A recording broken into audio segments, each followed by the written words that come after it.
میرا نبی دو جہان کا سردار کعبہ قوسین کا مالک کہتا ہے کاش میری ماں زندہ ہوتی اور میں عشاء کی نماز مسجد میں باجماعت مصلی پہ کھڑا ہوتا اور میں سورۃ فاتحہ بھی شروع کر چکا ہوتا.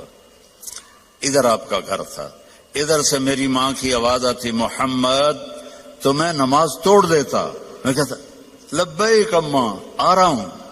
فرض نماز، نفل نہیں، فرض نماز میں توڑ دیتا. آپ نے حضرت عمر سے فرمایا تیرے دور میں ایک شخص آئے گا، اس کا نام ہوگا اویس، اس کا قبیلہ ہوگا عامر، اس کی شاخ ہوگی کرن. جب وہ آئے تو اور علی اس سے دعا کروانا. کہنے کہ یا رسول اللہ وہ کیا کرتا ہے وہ جو ہم دعا کروائیں؟ تو اس نے ماں کی ایسی خدمت کی ہے کہ اللہ اس سے راضی ہو گیا ہے اور وہ جس چیز کے لیے ہاتھ اٹھاتا ہے اللہ پورا کر دیتا ہے. تو حضرت عمر حج پر اعلان کرتے بھائی کوئی اویس کوئی اویس. کئی سال گزر گئے تو آخر ایک سال آپ نے سارے حاجیوں کو اکٹھا کیا اور کہا بھائی یمنی کھڑے رہو باقی بیٹھ جاؤ. تو یہ سارے بیٹھ گئے، یمنی کھڑے رہے. پھر آپ نے فرمایا عامر قبیلے والے کھڑے رہو باقی بیٹھ جاؤ. سارے بیٹھ گئے، تھوڑے سے کھڑے رہ گئے. پھر آپ نے فرمایا کرن کی شاخ والے کھڑے رہو باقی بیٹھ جاؤ. تو ایک آدمی کھڑا ہو. آپ نے فرمایا تم کرنی ہو؟ کچھ اویس کو جانتے ہو؟ ہاں.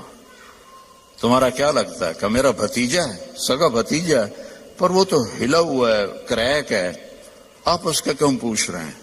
تو حضرت عمر کی آنکھوں میں آنسو آ گئے. کہ کریک وہ نہیں، کریک تو ہے، یہ بتا ہے کہاں؟ کہا میں نے اس کو اونٹ چرانے کے لیے بھیجا ہے عرفات کی طرف. تو آپ نے حضرت علی کو ساتھ لیا اور بھاگم بھاگ اونٹ پر عرفات پہنچے.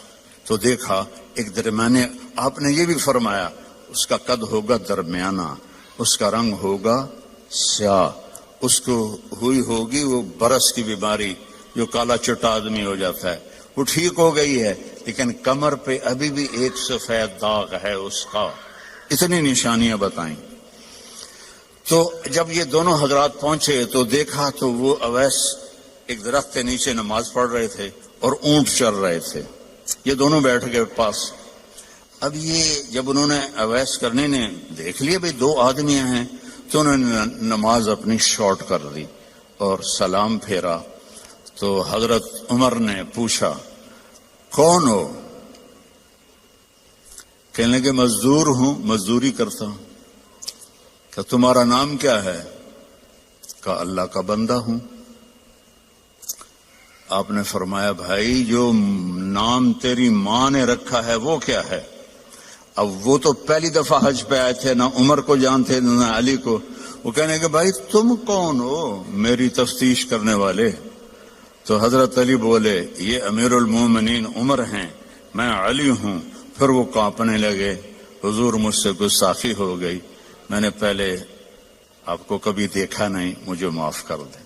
حضرت عمر نے فرمایا ہاتھ اٹھا. کہنے کہ میں آپ کے لیے، آپ میرے لیے ہاتھ اٹھائیں؟ کہ نہیں، ہمیں ہمارے نبی نے فرمایا تھا کہ اویس آئے گا، وہ جب ہاتھ اٹھاتا ہے تو کبھی خالی نہیں آتے کہ اس نے ماں کی خدمت کر کے وہ مقام پایا ہے. نہ جہاد سے، نہ روزوں سے، نہ حج سے، نہ زکوٰۃ سے، نہ نفلوں سے، نہ ذکر سے، نہ تلاوت سے، نہ سخاوت سے، ماں کی خدمت سے. اور ایک اور حدیث سناتا ہوں. جب جنتی جنت میں جائیں گے نا اور جنت کے دروازے کے قریب ہوں گے تو اللہ تعالیٰ فرمائے گا سارے چلے جاؤ، اویس کو روک دو. تو وہ گھبرا جائیں گے تو کہیں گے یا اللہ مجھے کیوں روکا ہے؟ ہائے ہائے. ماؤں کی قدر کر لو اگر زندہ ہیں، مر گئی ہیں تو ان کی قبر پہ جایا کرو. باپ زندہ ہیں تو قدر کر لو، مر گئے تو ان کی قبر پہ جایا کرو. تو اللہ فرمائیں گے اویس پیچھے دیکھو. جو پیچھے دیکھیں گے تو جہنم کے لوگ ایمان والے جو جہنم میں ہیں، تو اللہ تعالیٰ فرمائیں گے اپنی انگلی کو پھیرتا جا، جدھر جدھر تیری انگلی پھرے گی تیرے تو فیل سب کو جنت میں ڈال دوں گا جو تو نے ماں کی خدمت کی۔ نوجوان لڑکے لڑکیوں سے کہتا ہوں اپنی ماؤں کی قدر کرو، اپنے والدین کی قدر کرو۔ خاوند اور بیوی سے کہتا ہوں ایک دوسرے کو عزت دو، چپ رہنا سیکھو۔ اگر میں گرم ہوتا ہوں تو بیوی چپ ہو جائے، بیوی گرم ہوتی ہے تو میں چپ ہو جاؤں، تھوڑی دیر میں محبت قائم ہو جائے گی۔ اور خاوند اور بیوی کبھی لڑ بھی پڑیں اور پھر خود ہی صلح کر لیں تو اللہ ان کے پچھلے سارے گناہ معاف کر دیتا ہے۔ یہ اتنا بڑا رشتہ ہے۔